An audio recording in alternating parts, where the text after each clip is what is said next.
एक समय की बात है। एक गांव में सफेद साड़ी वाली चुड़ैल का आतंक था। चुड़ैल रात भर गांव में घूमती और गांव का जो भी आदमी उसे दिखाई देता उसे वो घायल कर देती। अरे कोई तो बचाओ, मर गया रे। एक रात हरिया अपने खेत से अपने घर लौट रहा था कि तभी अचानक उसके सामने चुड़ैल आ जाती है। अरे बाप रे, ये चुड़ैल कहाँ से आ गई? आज तो मैं गया काम से।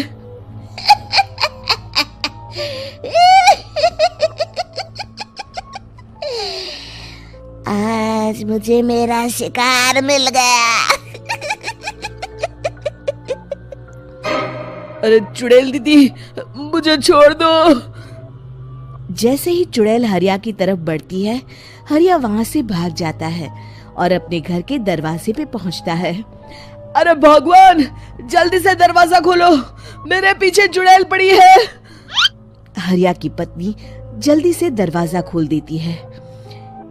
अरे आप इतना हाफ क्यों रहे हैं? अरे मेरे पीछे चुड़ैल पड़ी है, आज तो मैं बाल बाल बच गया।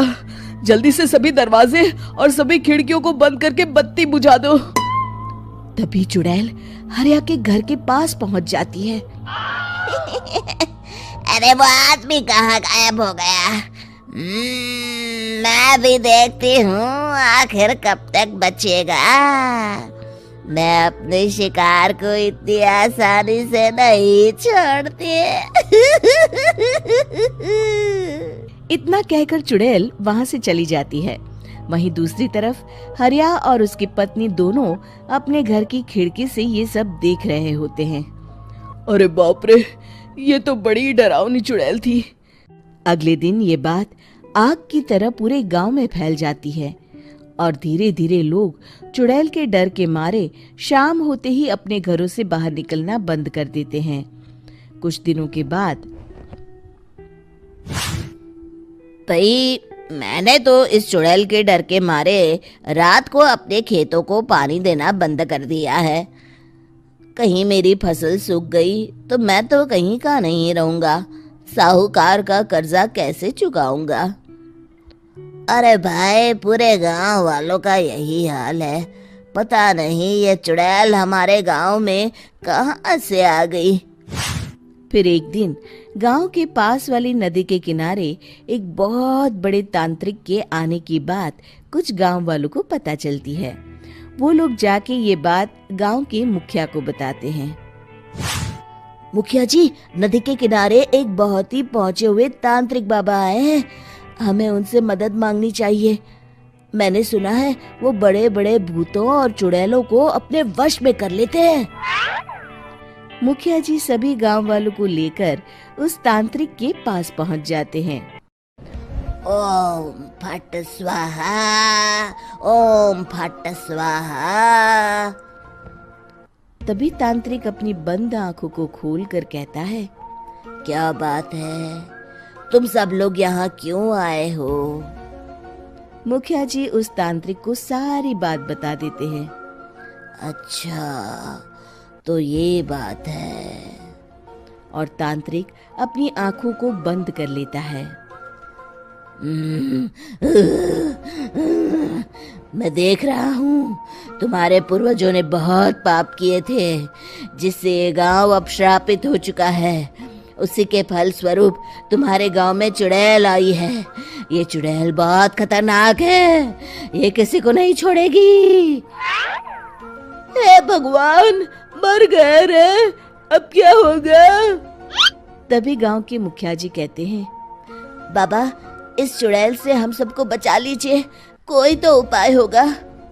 इसका सिर्फ एक ही उपाय है।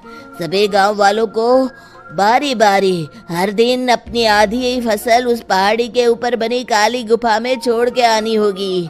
तभी उस चुड़ैल की भूख मिटेगी और श्राप का प्रभाव खत्म हो जाएगा और तुम सब जिंदा बच जाओगे।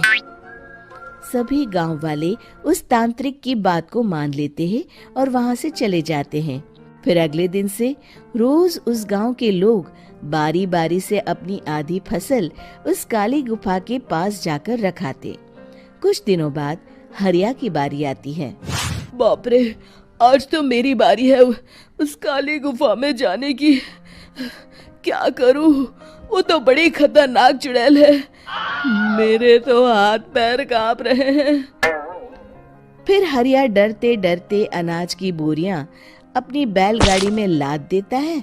तभी हरिया की पत्नी उससे कहती है, देखो जी, संभल के जाना और किसी भी हालत में शाम होने से पहले वापस आ जाना। उस चुड़ैल का कोई भरोसा नहीं है जी। हरिया बैलगाड़ी में बैठते हुए कहता है, भगवान, मैं क्या वापस आऊंगा? लगता है अब तो मेरी खबर ही आएगी। इतना कहकर हरिया वहां से चला जाता है।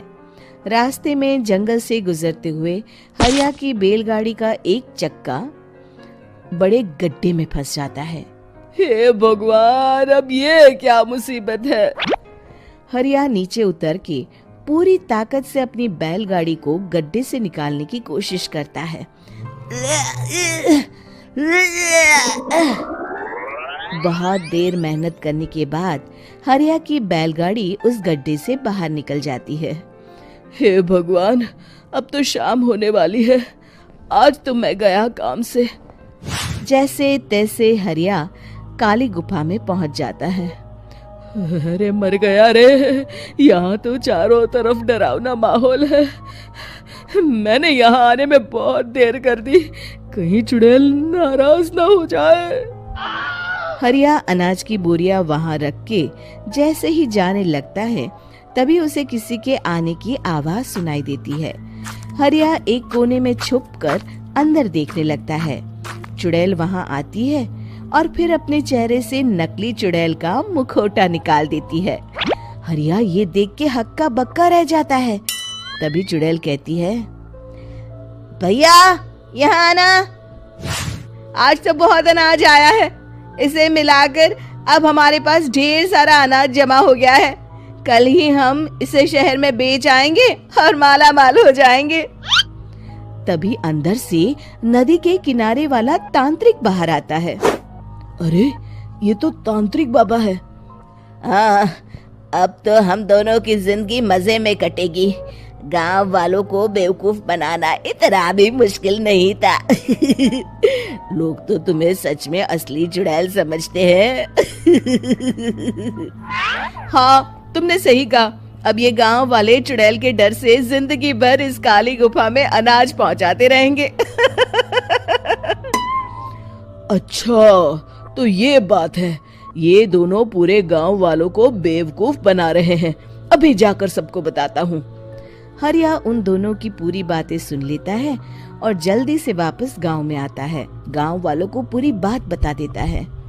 इससे पहले वो दोनों हमारा अनाज लेकर शहर जाए, हमें उन दोनों को पकड़ना होगा। उधर दूसरी तरफ नकली तांत्रिक और नकली चुड़ैल बनी औरत एक बड़ी गाड़ी में सारा अनाज लाद के वहां से निकलने की तैयारी कर रहे होते हैं। जल्दी करो, इससे पहले हमें कोई देख ले। हमें यहाँ से निकलना होगा। और तभी वो दोनों देखते हैं कि सामने से सभी गांव वाले अपने अपने हाथों में मशाल लेके आ रहे हैं। दोनों बुरी तरह डर जाते हैं। रुक जाओ, तुम दोनों का भांडा फूट चुका है। अरे मर गए रे, ये गांव वाले कहाँ से आ गए? तुमने क्या सोचा इतनी आसानी से यहाँ से निकल जाओगे? ये अनाज हमने अपने खून पसीने से दिन रात खेतों में मेहनत करके उगाया है।